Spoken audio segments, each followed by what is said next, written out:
Well, Disney raided their vault again. The Little Mermaid, another live-action remake released in 2023.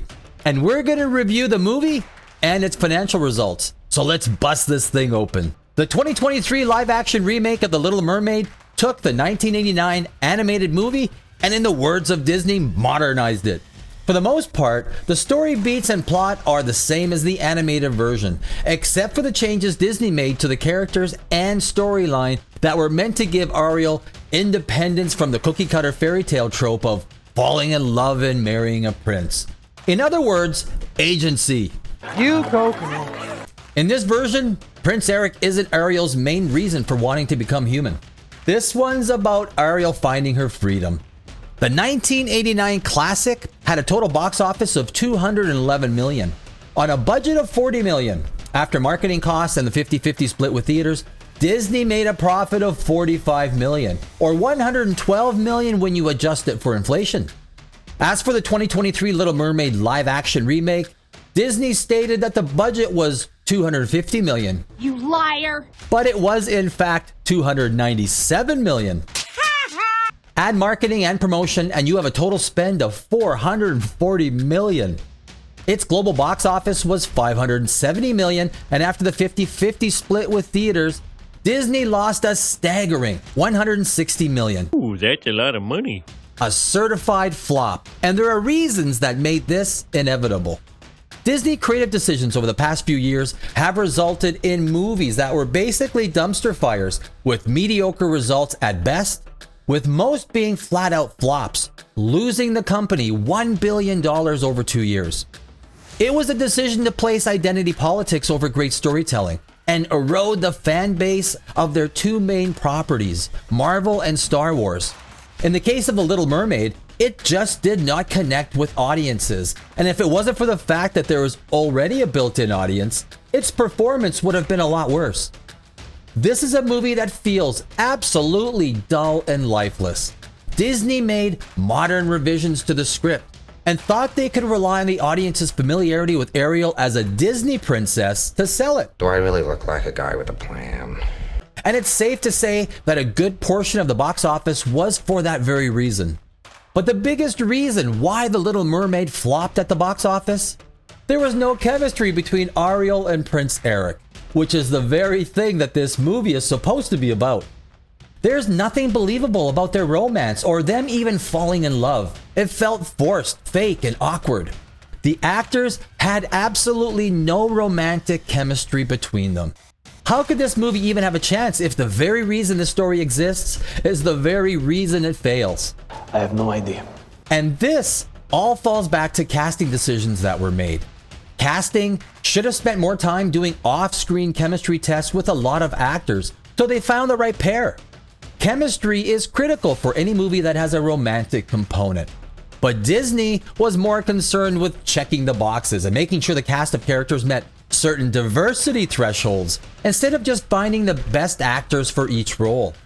Diversity should be a natural result of a selection process that is done the right way, through merit. I'm good at everything. But if there's an agenda, bad casting decisions will be made, like there were in this movie.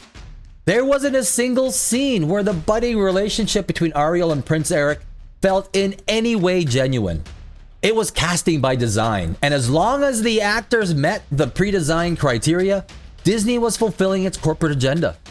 You can see their new corporate ideology penetrate almost every aspect of their movies since 2019, and with it, a disastrous box office. The acting was absolutely subpar, and felt like a square peg being forced into a round hole. If it doesn't fit, make it. The actors did their parts, and when you put it all together, none of it stuck or felt right. Most of the scenes and dialogue felt clumsy, with some actors feeling just right out of place. On a good casting note, I thought Melissa McCarthy did a fantastic job as Ursula. She captured the spirit of the Sea Witch and gave a very convincing performance. Oh, and Max, the dog, great choice. Love the dog. And there is nothing worse than having to sit through a movie like The Little Mermaid for 2 hours and 15 minutes, which felt more like 3 hours to me.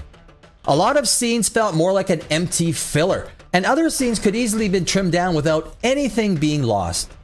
In comparison, the 1989 animated version was only 83 minutes. There were so many head-scratching scenes that didn't even make sense. Here's a bird talking underwater. Human stuff. Aha.